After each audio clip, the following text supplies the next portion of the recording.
সুস্মিতা দেবী তার দুই যমজ মেয়ে সুনিতা অনিতা এবং একমাত্র ছেলে পিন্টুকে নিয়ে শহরে বাস করে। সুস্মিতা দেবীর স্বামী ছিল না, বেশ কয়েক বছর আগেই তার মৃত্যু হয়েছিল। এখন সুস্মিতা দেবীর দুই মেয়ে সুনিতা এবং অনিতা দুজনেই অফিসে কাজ করে আর তারাই সংসারের দায়িত্ব নিজের কাঁধে তুলে নেয়। কিন্তু তবুও সুস্মিতা দেবী তার দুই যমজ মেয়েকে একেবারেই পছন্দ করে না। তার মেয়েরা যাই করত তাতে সে ভুল ত্রুটি খুঁজে বের করত, আর অন্যদিকে তার ছেলে পিন্টু যা করত সেটাই তার কাছে ঠিক বলে মনে হতো। এমনই একদিন। কিরে, তোরা দুই বোনে কখন কাজে বেরোবি শুনি? কটা বাজলো হুঁশ আছে? মা, আমরা তো দুই বোন কখন রেডি হয়ে গেছি, শুধুমাত্র তোমার জন্যই তো অপেক্ষা করছি। তুমি কখন আমাদের টিফিনটা বানিয়ে দেবে? তোমার একমাত্র ছেলে যখন স্কুলে বা কলেজে যেত তখন তো তুমি ওর পেছন পেছন টিফিন বক্স নিয়ে ছুটে বেড়াতে, আর এখন আমরা দুই বোন কাজে বেরোচ্ছি, আমাদের জন্য টিফিন বানানোর কথা তোমার মনে থাকে না? ঠিকই বলেছিস সুনিতা, মা আমাদেরকে একদমই নিজের মেয়ে বলে মনে করে না। নিজের ছেলে যা করবে সেটাই ঠিক, আর ওনার ছেলেই তো ওনার একমাত্র সন্তান। আমরা কি ওনার সন্তান? ছাড়ো এসব। তুমি কি আজকে আমাদের টিফিনটা দেবে, নাকি রোজের মতো আজকেও আমরা চলে যাব? অনিতা চল, আর বলে কোনো লাভ নেই। মনে হচ্ছে আবারও আমাদেরকে খালি হাতেই চলে যেতে হবে। আজকেও বাইরের খাবারই খেতে হবে। কালকে রাতে কত কথা বলে শুলাম, ভেবেছিলাম আজকে হয়তো মায়ের হাতের খাবার খাবো, কিন্তু সেটাও হলো না। চল। আজকে তোদের জন্য খাবার বানাতে আমার একদম লেট হয়ে গেছে, উঠতে উঠতে অনেক বেলা হয়ে গেল, তো তার জন্য আমি তোদেরকে খাবার বানিয়ে দিতে পারলাম না। তোরা আজকে বাইরের খাবার খেয়ে নে, কালকে আমি তোদের জন্য খাবার বানিয়ে দেব। না মা, আমাদের জন্য তোমাকে আর কোনো কষ্ট করতে হবে না। আমরা যেমন রোজ বাইরের খাবার খাই তেমন আজকেও বাইরের খাবার খেয়ে নেব। এই কথাটা তুমি রোজই বলো। তুমি কালকে বানিয়ে দেব কালকে বানিয়ে দেব বলেই চলেছো, কিন্তু তোমার সেই কাল কবে আসবে সেটা উপরওয়ালাই জানি। এই সুনিতা, তোর মুখে খুব কথা হয়েছে তাই না? কই, তোর ভাই তো এরকম কথা বলে না। ও কত ভালো ব্যবহার করে আমার সঙ্গে, কিছু শেখ ওর কাছ থেকে। তোদের থেকে ছোট হলেও পিন্টু কত ভালো ব্যবহার করতে জানে। আর তোরা বিয়ের বয়সী হয়ে গেলি, কিন্তু এখনো পর্যন্ত মায়ের সঙ্গে কেমন ব্যবহার করতে হয় সেটা তোরা জানিস না। মা, সুনিতা তো খারাপ কোনো কথা বলেনি। আর তাছাড়া তোমার ছেলে যদি কোনো ভুল করে সেটাকেও তুমি ঠিক বলে প্রমাণিত করে দেবে। ও যদি বাড়ির কোনো কাজ করতো তাহলে তুমি যদি ওকে মাথায় তুলে রাখতে তাহলে আমরা ওকে কিছুই বলতাম না। কিন্তু মা, সংসার চালানোর দায়িত্ব আমাদের উপর, তবুও তুমি আমাদেরকে গুরুত্ব না দিয়ে তুমি তোমার একমাত্র ছেলেকে গুরুত্ব দিচ্ছ। অনিতা চল, আর বেশি দেরি করে লাভ নেই। মায়ের সঙ্গে কথা বলা মানে বেকার হবে। শুধু শুধু কষ্ট করে এত কথা বললে মা কি বদলে যাবে, নাকি মা আমাদের গুরুত্ব বুঝতে পারবে? তাই এত কথা বলে লাভ নেই, চল, দেরি হচ্ছে, চল তো। এই বলে তারা দুই বোন কিছু না খেয়ে এবং টিফিন না নিয়ে সেখান থেকে চলে যায়। আসলে সুস্মিতা দেবী সবসময় তার ছেলে পিন্টুকেই গুরুত্ব দিত, অথচ সে বাড়ির কোনো কাজই করতো না। সারাদিন বন্ধুদের সঙ্গে হইচই করতেই ব্যস্ত থাকতো। এমনই একদিন।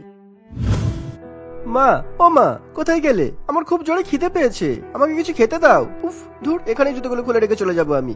এই বলে পিন্টু জুতা দুটো এদিক ওদিক খুলে এবং তার জামা এদিক ওদিক ছুড়ে দিয়ে মায়ের কাছ থেকে খাবার চাইতে থাকে।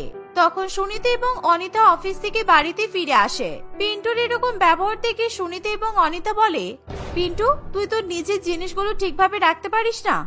আমরা এইমাত্র অফিস থেকে বাড়িতে ফিরলাম, বাইরে থেকে আসলাম, আমরা ক্লান্ত হয়ে পড়েছি। তার উপর তোর এরকম ব্যবহার দেখে আমার আরো রাগ হচ্ছে। বাড়িটার কি অবস্থা হয়ে আছে, আর মা তো তোকে কিছুই বলছে না। মা, তুমি কোথায় গেলে? এদিকে এসো তো একবার, দেখো তোমার প্রাণের টুকরো ছেলে বাড়ির কি অবস্থা করেছে। কই দেখি। ও মা, পিন্টু, তুই জুতোটা এদিক ওদিক কেন খুলেছিস? এক জায়গাতে খুললেই তো হয়ে যায়। আচ্ছা ঠিক আছে, আমি সরিয়ে দিচ্ছি। আর এই সুনিতা, তুই আমার পিন্টুকে এত কথা শোনাচ্ছিস কেন? ও তো শুধুমাত্র জুতাটাই এদিক ওদিক করে খুলেছে, এতে কথা শোনানোর কি ছিল? মা, এটা যদি আমরা হতাম তাহলে তুমি আমাদেরকে ঠিকই উচিত শিক্ষা দিয়ে দিতে।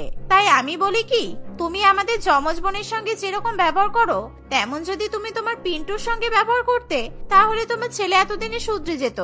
এখনো সময় আছে মা, এখনো ওকে শুধরে নাও। যখন আমরা দুই বোনে শ্বশুর বাড়িতে চলে যাব তখন কিন্তু তুমি আফসোস করবে। এই তোরা চুপ কর তো। আমার ছেলেটা বাড়িতে এলো আর তোরা ওকে এত কথা শোনাচ্ছিস। ওকে যা বলার আমি বলবো, ওকে বোঝানোর হলেও আমি বোঝাবো। তোদেরকে এত কথা বলতে কে বলেছে? এই বলে সুস্মিতা দেবী পিন্টুকে জল নিয়ে এসে দেয়। সেটা দেখে অনিতা এবং সুনিতা দুজনেরই খুবই রাগ হয়। আর তারা রাগ করে নিজেদের রুমে চলে যায়। দেখেছিস মায়ের ব্যবহার দেখেছিস, আমরা কাজ করে সংসার চালাই আর তারপরও মা আমাদেরকে কোনো গুরুত্ব দেয় না। আমরা তো এখনই বাইরে থেকে এলাম, মা তো আমাদের জন্য জল নিয়ে এলো না। আর পিন্টু একবার জল চাইতেই মা ছুটে এসে জল দিয়ে দিল। ঠিকই বলেছিস, আমাদের দিকে মায়ের কোনো হুঁশ নেই। দেখবি আমরা যখন চলে যাব তখন মা বুঝতে পারবে। এভাবেই সুনিতা এবং অনিতা দুই যমজ বোন সেদিন না খেয়ে শুয়ে পড়ে। তারা খেয়েছে কি খায়নি এসব দেখে তাদের মায়ের কোনো খেয়ালই থাকে না। এমন ভাবে দেখতে দেখতে বেশ কিছুদিন কাটে। একদিন সুস্মিতা দেবী তার দুই যমজ মেয়ের জন্য পাত্র দেখে। তারাও দুই ভাই ছিল, সন্দীপ এবং অজয়। সুস্মিতা দেবী তার দুই মেয়েকে কিছু না বলেই সন্দীপ এবং অজয়ের সঙ্গে তাদের বিয়ে ঠিক করে দেয়। বিয়ের তারিখ ঠিক হয়ে যাওয়ার পর সুস্মিতা দেবী তার দুই মেয়েকে বলে, সুনিতা অনিতা, তোদের দুজনের সঙ্গে আমার কিছু কথা আছে। দেখ, আমি তোদের এই দুই ভাইয়ের সঙ্গে বিয়ে ঠিক করে ফেলেছি। আর হ্যাঁ, যা যা কেনার আছে তাড়াতাড়ি কিনে ফেলবি। বিয়েটা তো এই মাসের মধ্যেই হয়ে যাবে, আর বেশি সময় নেই। মা, এটাকে তুমি ঠিক করলে? আমাদেরকে কিছু জানানোর প্রয়োজন মনে করলে না তুমি? আচ্ছা, আমরা যদি নিজেরাই পছন্দ করে বিয়ে করতাম তাহলে কি হতো? তুমি হঠাৎ করে এরকম বিয়ে কেন ঠিক করলে? আমাদের একবারও মতামত দিলে না কেন মা? চুপ কর। তোদেরকে যা দেখতে, তোদেরকে এমনিতেও কেউ বিয়ে করতে চাইতো না। আর আমি চাই না তোদের বিয়েতে বেশি দেরি হোক। আমি চাই তোদের তাড়াতাড়ি বিয়ে দিয়ে দিতে, কারণ তোরা এই বাড়িতে থাকা মানেই আমার ছেলেটাকে জ্বালানো, এছাড়া আর কিছু নয়।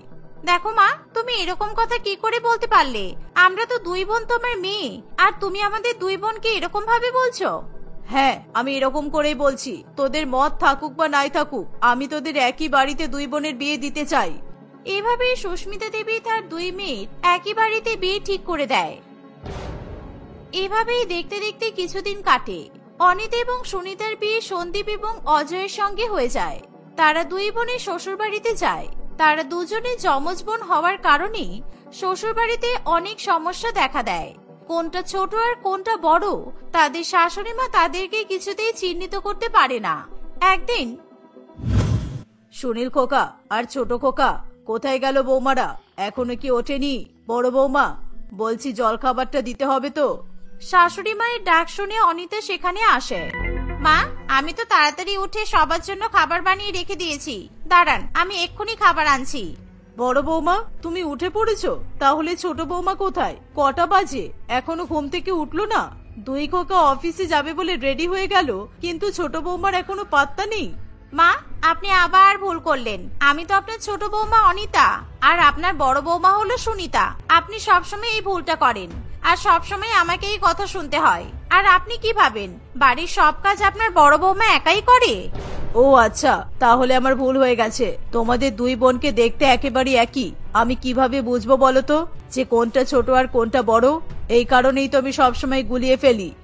মা, আমাদের অনেক লেট হয়ে গেল, আমরা অফিসে বেরিয়ে যাচ্ছি। আর হ্যাঁ, আমরা আজকে বাইরে টিফিন করে নেব, বাড়িতে খেতে গেলে আরো অনেক লেট হয়ে যাবে। এই বলে সন্দীপ এবং অজয় অফিসে চলে যায়।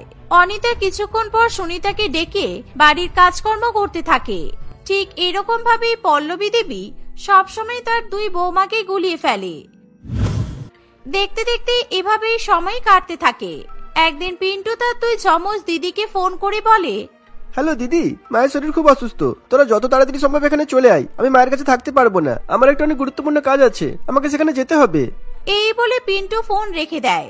সুনিতা এবং অনিতা তখনই তাদের শাশুড়ি মাকে বলে নিজেদের বাপের বাড়ির উদ্দেশ্যে বেরিয়ে পড়ে। কয়েক ঘন্টা পরেই তারা নিজেদের বাড়িতে চলে আসে। তখন অনিতা এবং সুনিতা পিন্টুকে খোঁজাখুঁজি করতে থাকে, কিন্তু তারা পিন্টুকে কোথাও দেখতে পায় না। তখনই তারা দুই যমজ বোনে তাদের মায়ের ঘরে যায়।